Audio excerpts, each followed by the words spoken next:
네, 어제 인천공항 출국장의 모습입니다. 여권을 들고 짐을 맡기는 여행객들의 발걸음이 가벼워 보이죠. 지난 2년 동안 보기 어려웠던 활기가 조금씩 느껴지는데요. 지난달 21일부터 해외 입국자의 자가격리 의무가 면제되면서 해외여행을 떠나는 사람들이 부쩍 늘어난 겁니다. 실제로 지난 4월 첫째 주 인천공항 이용객은 13만 3천여 명이었습니다. 지난해 같은 기간보다도 3배 정도 늘었는데요. 해외여행 상품도 나오면 완판입니다. 지난 3일 한 홈쇼핑에서 판매한 북유럽 10일 패키지 상품은 70분 만에 260억 원의 매출을 기록했습니다.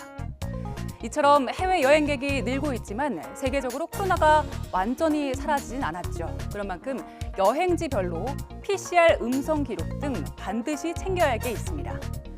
먼저 해외로 나갈 때 현재 미국과 영국, 캐나다, 스페인, 그리고 이탈리아 등 39개 나라는 입국을 할 때 백신 접종자의 경우 PCR 검사를 받지 않아도 되지만 일본과 중국, 인도네시아 등 20개국은 PCR 검사 음성 증명서를 꼭 내야 합니다.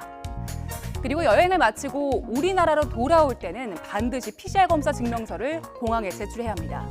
결국 해외여행에 가는 나라에서도 PCR 검사를 요청한다면 출국과 입국 시 최소 2번은 검사를 받아야 하는 겁니다.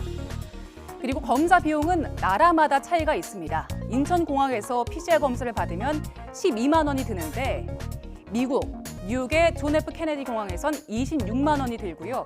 일본 나리타 공항은 31만 원이 듭니다.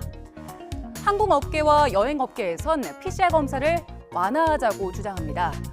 4인 가족이 미국에 다녀오면 검사비로만 100만 원이 넘게 드는데 그런 만큼 부담이 되겠죠. PCR 검사를 신속 항원 검사로 바꾸거나 유증상자나 위험지역 입국자에 한해서만 PCR 검사를 시행하자는 겁니다.